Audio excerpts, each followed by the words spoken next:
Hi, friends. It's Papa Dale here once again with another episode of Christ versus Culture.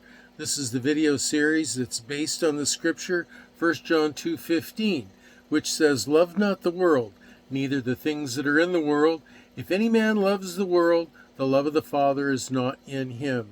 And what that is essentially saying is we are to love God, love the Lord Jesus Christ more highly than anything else in the world in our lives.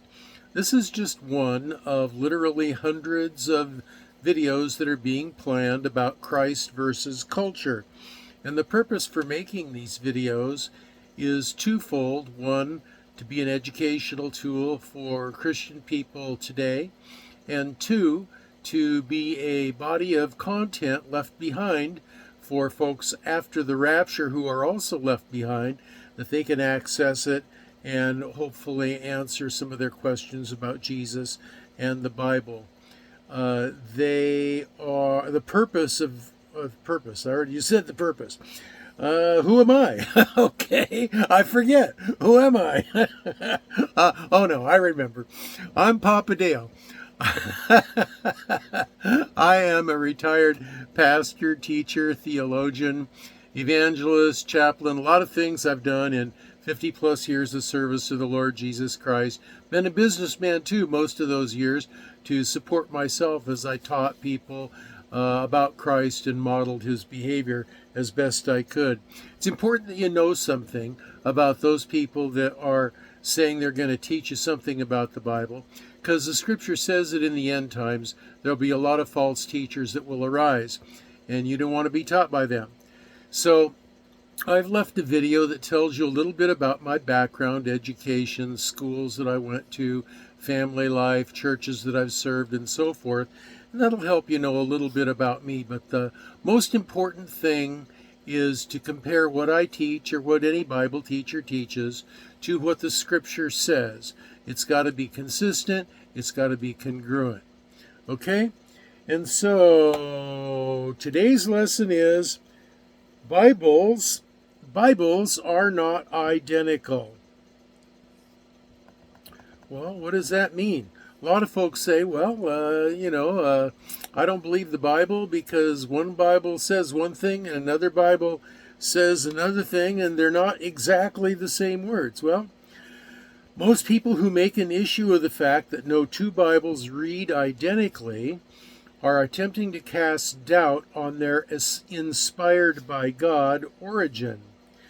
They conclude that the Bible is unreliable as a communication from Yahweh and therefore should not be considered authoritative, and that it can be interpreted subjectively and given any meaning they personally want to affirm for themselves. This conclusion is not true, and ironically is itself the fact that texts have differences that attest to its reliability. The fact that there are different Bibles that say things in slightly different ways attest to the reliability of the scripture. These folks correctly infer that if God is perfect, he cannot make mistakes. That's true. But they incorrectly infer that this means that he cannot accurately communicate through human writings because humans can make mistakes. That's not true. This scholarly consideration is called textual criticism. This study actually presents a body of knowledge that provides overwhelming evidence that favors believing the Bible is the inspired Word of God. It is well known among philosophy students and scholars that there is no such thing as empirical proof for anything, except perhaps in mathematics. Philosophers cannot even agree whether the physical world actually even exists or not. All proof is really only evidence. What we talk about as proof, what we call proof, isn't really, it's only evidence. And there are two kinds of evidence, direct and indirect. Direct evidence is eyewitness testimony. Indirect evidence is everything else. Experiment results, logical conclusions, rational deductions, or induction, or things even like DNA fingerprints. Well, how then can anything be known with absolute certainty? It can't. That's why in court there are two very strong standards of evidence that must be met before a conviction can be achieved. But neither of them is objective. Neither of them is objective empirical proof, often demanded of Christians, of Scripture. Let me read that sentence again. But neither of them is objective empirical proof, often demanded of Christianity by skeptics. Now, beyond a reasonable doubt is the higher standard of proof used in criminal cases where no other reasonable explanation based on the evidence is conceivable. No one lives their life by this strict standard. It's only required if someone's life or incarceration is at stake. Preponderance of the evidence is a lower standard used in civil cases, and it requires only a greater likelihood that the claim is true compared to the opposing party's version. In questionable circumstances, rational humans live their lives within the parameters of the second. An example might be that by the preponderance of evidence, I have confidence that a bridge will hold me up, and so I travel across it with the belief it will not fall, even though I don't have any objective empirical proof. Yes, it's true.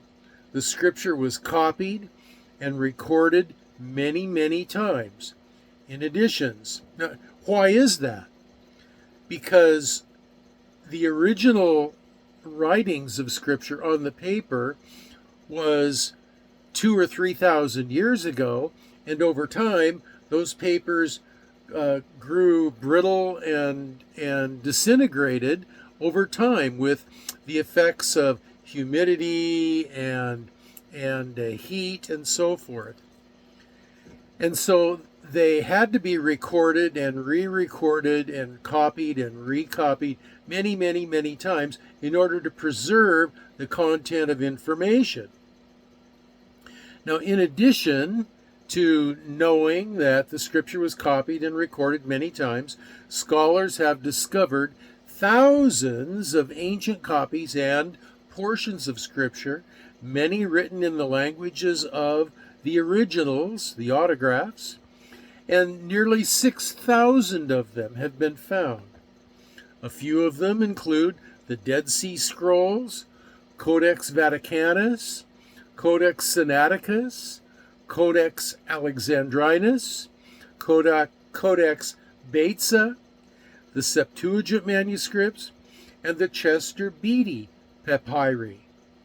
The Chester Beatty papyri are dated to the 3rd century, so they are pretty old, pretty close to the autographs. Papyrus 52 is a fragment.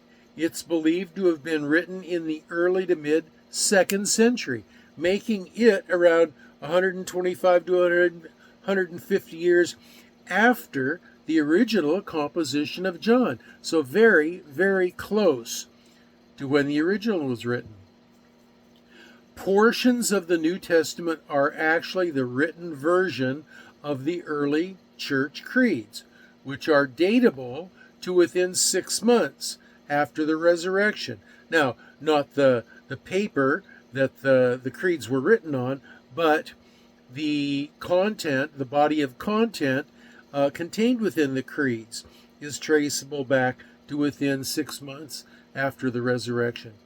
These include the affirmation, quote, Jesus Christ is Lord, and the gospel basics, which is salvific, quote, for what I received I passed on to you as of first importance, that Christ died for our sins according to the Scriptures, that he was buried, and that he was raised on the 3rd day according to the Scriptures, and that he appeared to Cephas, Peter, and then to the 12.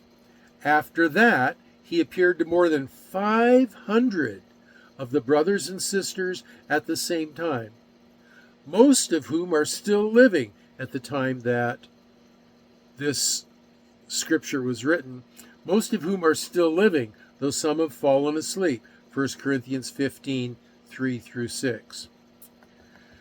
These many thousands and thousands of copies, and also the thousands of Bible passages and quotations in written records of pastors' sermons, letters, commentaries, and debates with heretics, provide a pool of literature that can be collated and analyzed to piece together a Bible text that scholars believe represent the original with 99.9999% accuracy.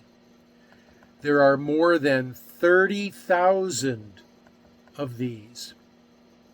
One example of the accuracy of this process is that as the English, quote, Revised Standard Version of 1952 was about to be published, right at about that same time, the Dead Sea Scrolls, including a complete copy of the book of Isaiah, was discovered. Oh, stop the presses! This was a copy of Isaiah that was 1,000 years older than any other extant copies.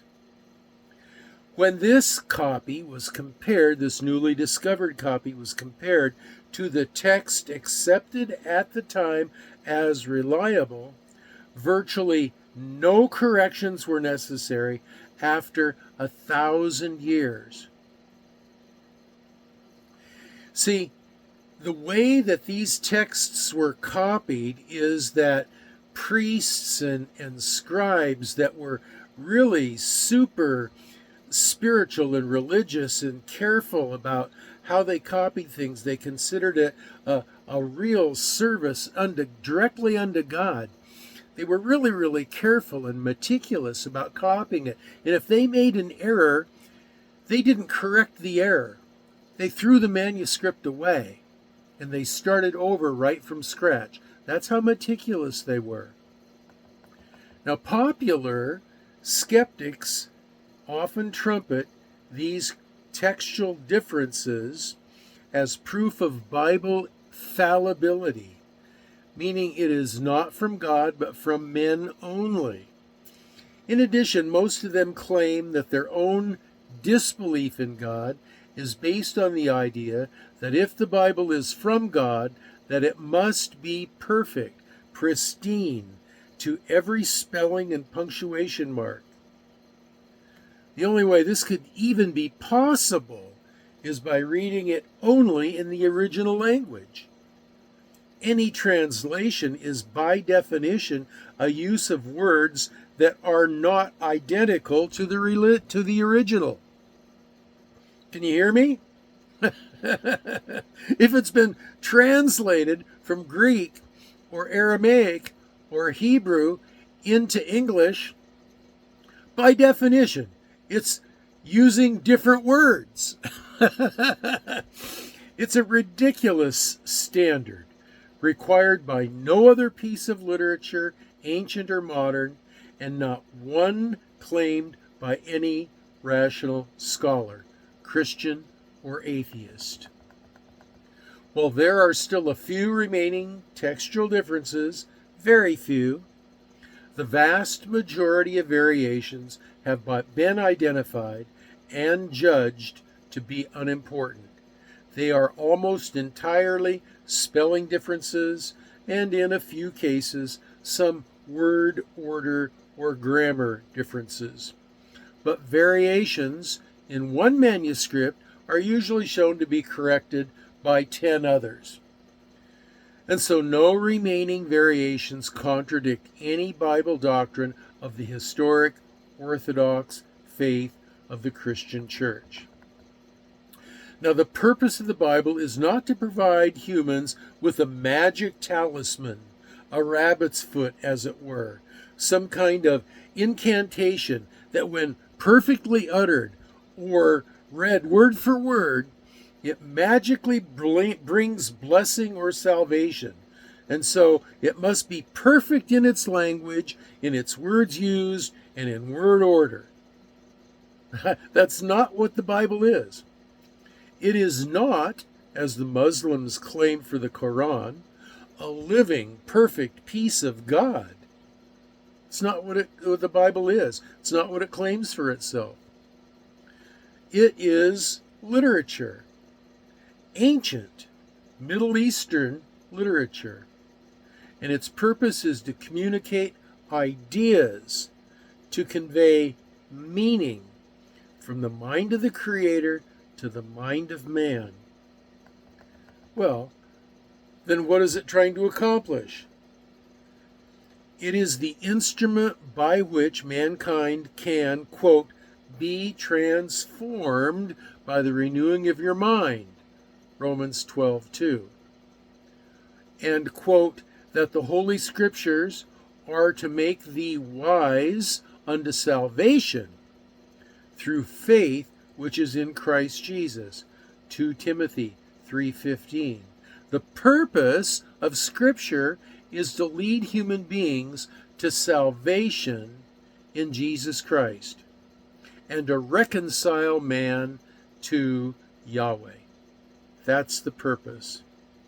They are to lead the human soul away from its unwitting, misguided, suicidal future of suffering and eternal godlessness,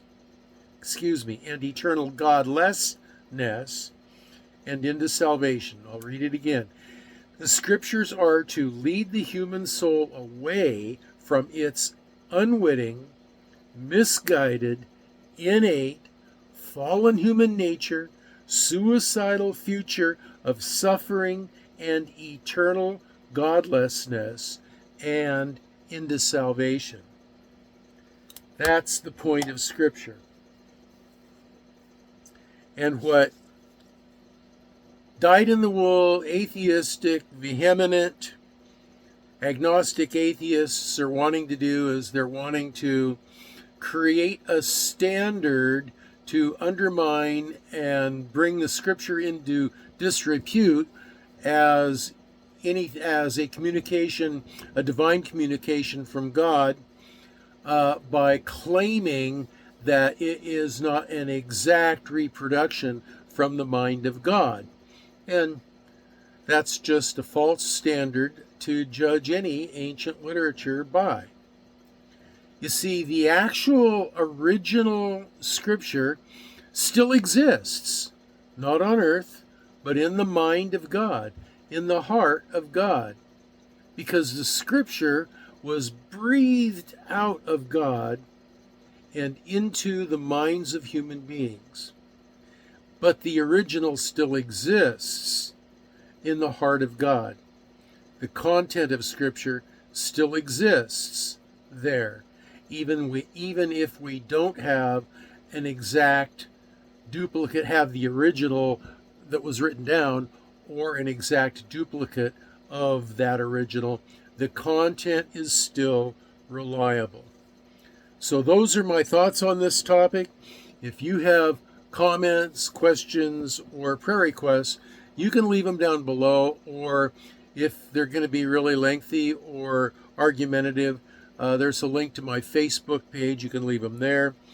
And also these lesson notes, there's a link to them in the comments section below. Now, the next video is going to be, I don't know the topic. I never do. Lord never tells me in advance, but it's always good. And if the Lord lets me live and or the rapture doesn't come in the meantime, I'll be back with another one in the near future.